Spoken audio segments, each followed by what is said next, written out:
do a lot more on the draft and stuff. We'll have Jay Wright's got 4 players in here. We'll have him on and do a bunch of other stuff too. And I said I have a player for you for the Knicks. Then I will get into that tomorrow too. A guy I really like. Brian in Woodbury. What's up, Brian? Hey, Mike. Thanks for taking the call. Yeah, what's happening?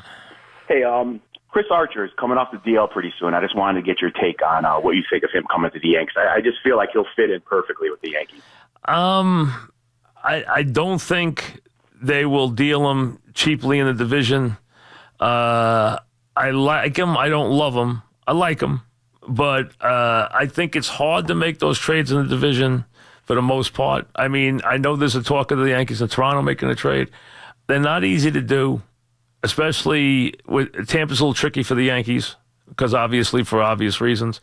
It's not impossible, but I think there are other candidates I would prefer more, to be honest with you. Would you prefer Cole Hamels then? No, Archer? I do not want Cole Hamels. No, I do not prefer Cole Hamels. I'm not a Cole Hamels guy.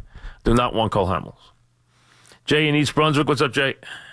Hey, Mike. How are you? Good. What's happening? Good. I have a Sanchez comment, but one quick suggestion / request for you. Do you see yourself doing a remote possibly around the opening of football season down from Monmouth Park? That I don't know. Remotes, I can't tell you. We will or we won't. I really can't say. That's. I wouldn't say it's impossible, but I really don't have anything for you. We'll be down there just 2 weeks before that. We'll be at Bar A on the 24th, 25th. So we're doing a remote down there just about 2 weeks before that. So I doubt we'd be back that fast. Just seems like it'll be a great. No, I understand. I don't disagree with you. I think it makes plenty of sense, Jay. I really do. But I never say never, but I don't have anything planned right now. Yeah. All right. Sounds great. Hope you do it. But my Sanchez question is. Yes. I am getting so frustrated. We all are watching this guy. And, I know, fast this guy to 60 home runs and all this other stuff, but the lack of defense, this guy is lazy. I don't care what anybody says. He doesn't even run out a ball to first base. And the worst of it all, this guy is now becoming an instant replay at every at-bat. Strike one, strike two, swing at the 55-footer. How long do we put up with this? Well, listen, the guy is going through it. He's gone through a slump here. I know he looked bad getting getting doubled off last night. I mean, on a ball he had no right getting doubled off on. I mean, absolutely none. He hasn't hit. He has hit for a guy who came up and just looked great hitting the curveball. He has gotten himself out a lot. He has struck out a lot recently. In his last 60 at-bats, he struck out 21 times, which for him is for a Judge, that's not a high number. For him, that's a very high number. I understand the frustration, but you don't give up on a 25-year-old catcher who hits like a monster. You don't do that. I mean, the guy is a terrific offensive player. He's having a bad year. He's having a bad slump. He's been in a slump now for a little while. But I mean, you got to be more patient. That can end in 10 days. I mean, that can end in 10 days from now he could be hitting 40 points higher. So I don't think you give up on someone who has the ability. You're talking about him this year. How many catches in the major leagues this year you think have 13 homers and 39 RBIs? Yeah, no, it just seems like they figured him out, and he doesn't know how to correct it. Well, wait a second. They figured him out. How many catches do you think right now in the major leagues have 13 home runs and 40 RBIs? I don't even know off the top of my head. I'm going to say none, other than him. But you know what? I'll say more than half of them are hitting better than the 120 that he's Yeah, but wait a second, though. He's hitting 194, which I understand. He's not a 194 hitter. The guy has got 40 RBIs. I mean, a lot of catchers don't get 50 RBIs for the season. He's a catcher, remember. He's got 40 RBIs already. He's had a bad start. These are not good numbers for him. I understand that. I mean, I understand the whole thing. I mean, the guy's, he's not hitting. I'm the first to admit it. He's not doing a good job. But overall, I'm not going to worry about him offensively. I expect him to come around. I mean, I'd have to see a lot more than I've seen so far because he was that good early in his career. Now, he hasn't hit lately. I understand that. He's been lousy. He's been hitting 100 for his last 60 at-bats. He hasn't done a good job. I totally agree with all of it. But right now, Chris, there another catcher has 13 home runs? Probably not, right? Maybe one? No. No? Is there a catcher Evan that's 40? Gaddis, who doesn't really catch for the Astros, is on the list. Right. Besides him, Sanchez leads the league in runs, home runs, and RBIs for catcher. Bingo. And he's doing badly. He's got the lead in all three categories. That's my point. You're dealing with a player who's on a different level than catchers are. Here's the Yankee lineup. Hicks, Judge, Stanton DH, Didi, Sanchez, Torres, Bird, Andujar, Frazier, and Herman. That's your lineup this evening. So Hicks, Judge, Stanton, DH, Didi, Sanchez, Torres, Bird, Andujar, Frazier, Herman. Mark in Astoria. What's up, Mark? Hey, Mike. How you doing? Good. What's happening? I usually find myself very much in agreement with your take on the Mets, regardless of what it is. But I have to admit, I disagree with you on a few points here. Okay. For one, I do think they have some players that are semi-marketable. Let me hear where they are. Okay, well, I think Jay Rich, closers always get traded. Listen, he's got but you're not going to get rich off him. You're going to get rid of him. You can get some solid guys. No, I disagree. I disagree. Solid. I don't think you're talking about solid for him. I think you're going to get an okay prospect for him. I don't think you're going to. I don't think you're going to. And they're going to trade him. I don't think you're going to get. I don't think you're going to get whole with him. I think you're going to get a player, I'm saying whole. But nothing. Right. Listen, you will get a player for him. I agree, but nothing that you're going to write home about. No, someone decent. I'm not looking for someone great, and I'm also saving some money that you could hopefully reinvest. I also think, guys, I'm going to just throw out some names. Matz, Lugo, Wheeler. No. You don't want to trade those guys. But, Mike, I have to do something. Wait a second. You can't trade Matz until he wins some games. If you do that, you're going to giving him away. You're not going to get. You're right. You're not going to get enough for him. And Lugo is a role player. You don't get a lot for guys like him. He's more valuable to you than he is to somebody else. Okay, I agree with you. You have to continue to develop the value of a guy like Matz. But I think that there are pitching poor organizations that are rich in, like, say, hitting prospects, where you could get an equivalent player who's an offensive player for a guy like Matz. I'm not saying a star. I don't think you could get an everyday player from. Not yet. He needs to do more. Not yet. Okay, right. Maybe right more, now you have a couple of players. You can get a prospect for Familia. I agree.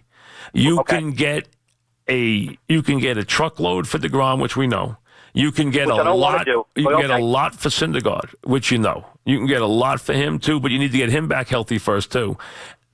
That's where it really stops, because every one of your prospects you're down on. Now, no one knows what Nimmo is right now. He's got to prove he's an everyday player. He does not hit lefties yet. So until he does, we'll have to see if he's going to be this good. He's doing really well right now. Conforto, again, I think the Mets are still high on him, but again, someone would try to steal him from you right now. All right. Other than that, there's not that much there. I mean, you got a bunch of retard older guys that people don't want. I think that you have to. I'm losing you, but the point is, there's not a lot there when you're not dealing with the big two pitchers. Right now, you'd be giving Matz away. Somebody would take him, absolutely, but you're giving him away because they're not going to. He's not a proven commodity yet.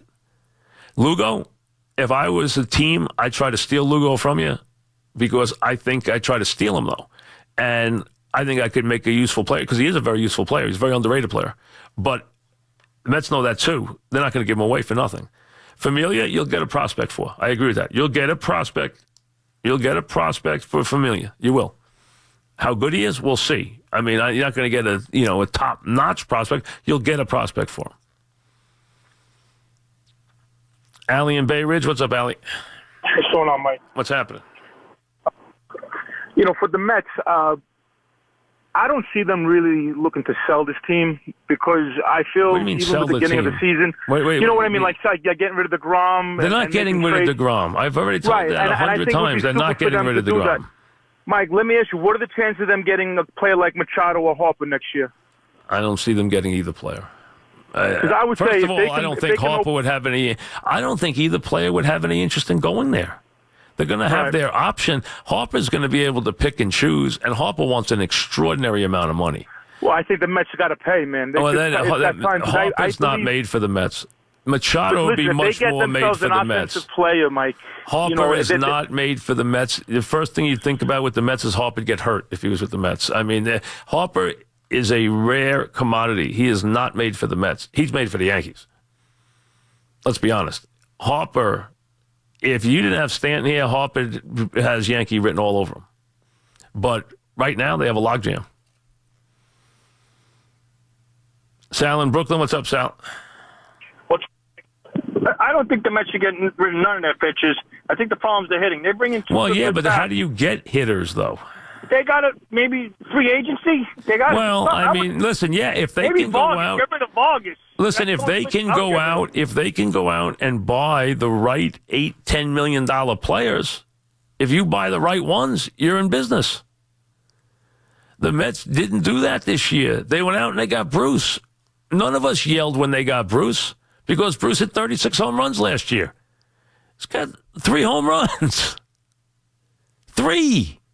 This is the middle of June. He's got 3 home runs. He's a long way from 36.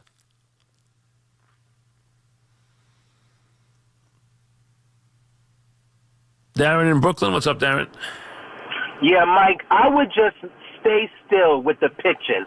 Leave the pitching alone. Let these young guys play because we can't sell off our pitching to get good hitting. Nobody's going to give us anything good because we're not selling deGrom. You can't do that. You just can't do that. Well, listen, I think the Mets are more, Darren, thinking towards you than they are thinking the other way. I don't think they want to trade off their pitching. I think they'll trade Familia, but I don't think they want to trade Syndergaard or deGrom. I know they don't want to trade deGrom under any circumstances. I'm not sure about Syndergaard, but right now I would say no to him too. deGrom, they definitely don't want to trade. And the other guys, there's not anybody there that's going to bring back anything that's going to really rebuild your franchise. The problem with the Mets is they are older. That's the problem. And the only way they're going to get position players is to purchase them. And to get lucky. Get a couple of guys who you think are done. Like, let's say, here's a perfect example where you hit a, let me think of a guy. Let's say it's not the right position, but let's say they didn't have Frazier. And they went out and they got Donaldson because they're going to move him out of Toronto. And he's been injured and they're going to move him because of the kid behind him. And he came to the Mets and went back to his old ways. That's the kind of guy you get lucky with for a couple of years. That you don't have to go crazy for. That's the kind of guy.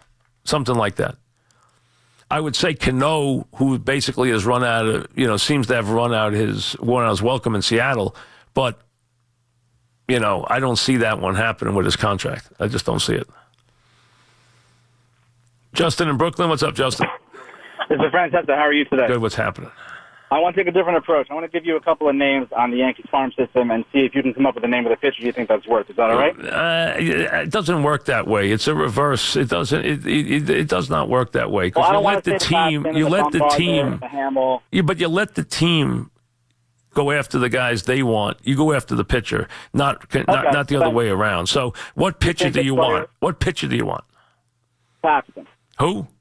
Paxton. Oh, you see, that's not realistic right now, though. That's not realistic. He's in a pennant race with a team that's doing well. You're not going to get a guy like that with a team that's in first place. It's not going to happen. Or a team that's competing. You got to look at the teams that are out of it, not the teams that are still competing right now because they can't give you their pitches. That's not going to happen. You have to look to the teams that aren't doing well right now. I mean, we could give you a list of those, but that's what you do, and that's why you wait to July because that expands the list. That list gets longer as teams fall out of it. And then you start to add teams into that list to see what they're doing. As the Cardinals as an example, because the Cardinals got arms. There's an example of a team you want to talk about right there. And you know what teams you can look at in the American League already? Pretty much you can look at everybody this side of, Houston, Seattle, Angels are all beat up with their pitching, so you don't have anything there. And I don't know if Detroit still thinks they can stay with the Indians. I don't think they can, but they might think they can. I would think they don't think they can. And then, obviously, anybody past Boston. So there's a lot of teams in the American League. The National League, it's a little more competitive, but there's still some places you can go for players, obviously. Paul joins us. What's up, Paul? Hey, Mike. How you doing? Hey, what's happening? Listen, big Yankee fan ever since I'm 8 years old. I'm 66. I watch every single game. Right. And I'm very concerned about the middle of our lineup this year. Basically when it's been Bird and it's been Stanton and it's been Sanchez. I mean, I look forward to when the other kids are up. It seems like these younger kids today could teach these sluggers how to hit. Now, you know as well as I do, no team that ever has sluggers like this ever wins a World Series. And I'm concerned when it comes playoff time that we are not going to be able to compete with the hitters on Boston or the hitters on Houston who put the bat on the ball. And I'm very frustrated. I can't even think the last time the Yankees scored 6 runs in a ball game. And this is supposed to be a team that was scoring close to 6 runs. They hit plenty. They got a lot of guys that aren't hitting right now. They still have a tremendous record. They hit a ton of home runs. They haven't gotten good years. Bird hasn't gotten hot yet. They haven't gotten a good year out of Sanchez. They haven't gotten a good year out of, Stanton. They haven't gotten a good year out of 3 or 4 guys.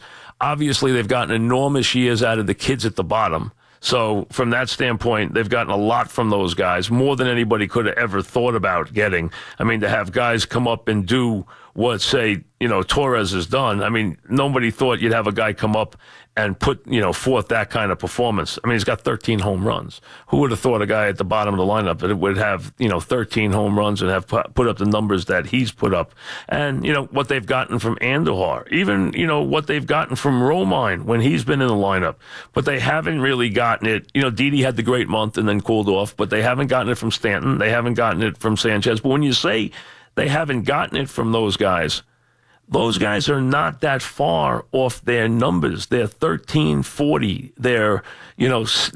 Stanton's got 16 home runs and 39 RBIs. One hot streak, and his numbers are right where they're supposed to be. Same thing with Sanchez. These guys have 13 homers and 16 homers and close to 40 RBIs, and it's not that far to get to the top. It really isn't. It's not that far to get back to, a normal number for them. So it's not like you look at it and say, oh, they're so far removed. They're 10 or 15 RBIs from the top of the league. They can do that with a good week. So, these guys have not done it. The Yankees have not had everybody going at the same time. I understand that. But they've gotten outrageous performances from the bottom of the lineup. They've gotten a lot of terrific fill-in performances from guys like Romine. Hicks is, he's got productive numbers. You go down the line, even Austin in the times he's played has done a good job. Walker's done okay in the times he's played. The bullpen has gotten hot and done some very good things there. They've had guys pinch in and throw okay as far as the starting pitching goes, and that's how you get to be 25 games over 500 without being on top of every single guy. You can't have everybody having a career year the same year. It's not going to happen. Are they going to strike out a lot? Yes. Are they going to be home run reliant? Yeah, they are. For the most part, they are. That's who they are. We're coming to you live from the Town Fair Tire Studios, powered by Town Fair Tire. Nobody beats Town Fair Tire. Nobody.